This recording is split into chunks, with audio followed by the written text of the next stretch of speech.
I'm currently nursing a couple of fairly serious burns on my leg that I got from a hot water bottle. I wish I could say it was something more adventurous. And this is not the first time this has happened. I get burned with hot water bottle a lot. But this is it's probably going to be the last time because they're fairly serious. And one of them's got a little bit infected. And so I started pondering what the message is. In the past few weeks, I've been burnt a lot in general.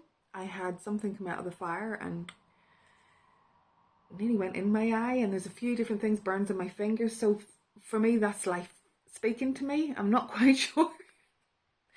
I'm not quite sure what it's saying, although I had a really lovely perspective from a friend the other day. So there's a couple of things that have come from this as I've been pondering this. So I was speaking to my friend. He is deeply schooled in Vedic traditions and really wise. And I asked him, what, any ideas why I'm getting burned? What's the crack? And I loved his perspective. He had said that possibly that I had strong agni, strong fire, and that the message could be, looking at ways to contain it. And I asked him, had he any suggestions how to get those messages, and he had said, mantras to agni. And my counter offer was, I wonder, will I just have a glass of wine with it later tonight and ask it what the crack is? What was it trying to tell me? So the first thing being that with that there can be fear. When something like that's happening, it's just this thing about fear at the minute for me. There's so much fear everywhere. And I wanted to be curious instead. And that's why I absolutely loved his answer, because it wasn't like I was doing something wrong or I wasn't in alignment or whatever. It was just, a message. It's just a message.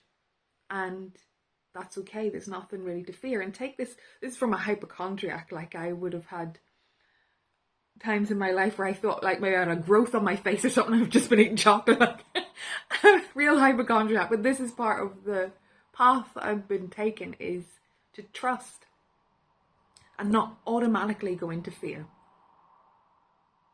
So the other thing that I've been working for several years with my beautiful homeopath, who's an absolute genius.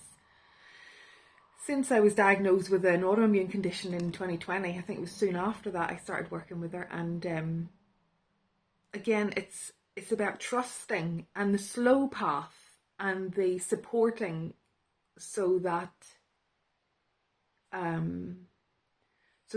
rather than suppressing something and hiding something and trying to get rid of it really quickly because it's quite frightening, to just take the slow path and let it breathe, let it move through and see and become stronger from it.